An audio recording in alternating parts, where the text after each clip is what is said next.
A bloodied warrior stands alone, his sword dripping with the remnants of his enemies.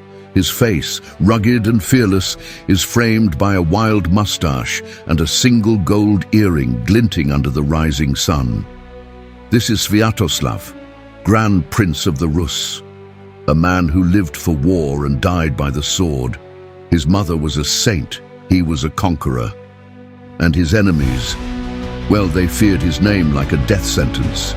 To understand Sviatoslav, we must first meet his mother, Olga, the Christian widow of Igor, the Grand Prince of the Rus. But Olga was no ordinary widow. She was a force of vengeance. Igor is captured by the Drevlians, bound between two birch trees. The tension builds and then, snap, his body is torn apart. After her husband's brutal execution, Olga unleashed a fury so terrifying that it became legend. She buried the Drevlian envoys alive, burned their leaders to death in a bathhouse, and tricked their city into a gruesome massacre. But as she embraced Christianity, her son, Sviatoslav, chose a different path. He would not be a ruler of faith, he would be a ruler of war. From the moment he came of age, Sviatoslav cast aside politics, comfort, and even a permanent home. He lived among his warriors, sleeping on the ground, eating the same food, and refusing the riches of royalty. His mission was simple: expand, conquer, and dominate. His first great target, the powerful Khazar Khaganate. For centuries, the Khazars had controlled trade and exacted tribute from the Rus. But Sviatoslav was not a man to bow. He crushed their cities, destroyed their strongholds, and obliterated their capital, ending their reign forever. His message to the world was clear: the Rus feared no empire. Sviatoslav's hunger for conquest knew no bounds. He set his sights on the Balkans, invading Bulgaria with the force of a storm. He shattered the Bulgarian army and seized control, terrifying the Byzantine Empire itself. The Byzantines, fearing his growing power, first allied with him, then turned against him. The result: a massive showdown between Sviatoslav's warriors and the elite forces of Byzantium.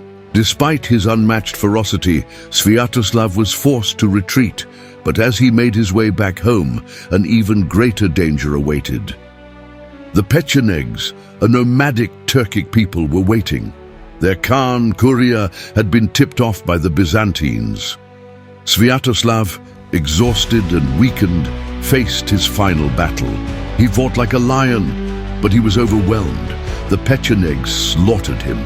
And then, to cement their victory, Courier turned Sviatoslav's skull into a drinking cup, a grim reminder that even the greatest warriors fall.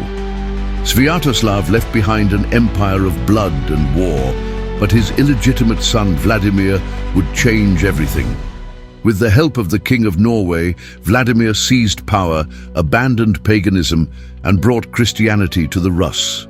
He married Anna Porphyrogenita, the sister of the mighty Byzantine Emperor Basil II, forging an alliance that would shape history. His reign marked the transformation of the Rus from a warrior state to a rising Christian kingdom. Sviatoslav was not a builder of kingdoms, nor a visionary leader. He was a warrior, pure, ruthless, and relentless. His conquests reshaped Eastern Europe. His name struck terror into the hearts of his enemies, and his legacy paved the way for the future of the Rus. And so, the warrior prince of the Rus lives on, not in temples or scriptures, but in the blood-soaked pages of history. If you enjoyed this dive into history, don't forget to like, subscribe, and hit the bell icon for more legendary stories. What do you think of Sviatoslav's legacy? Was he a hero or a reckless warlord? Let us know in the comments.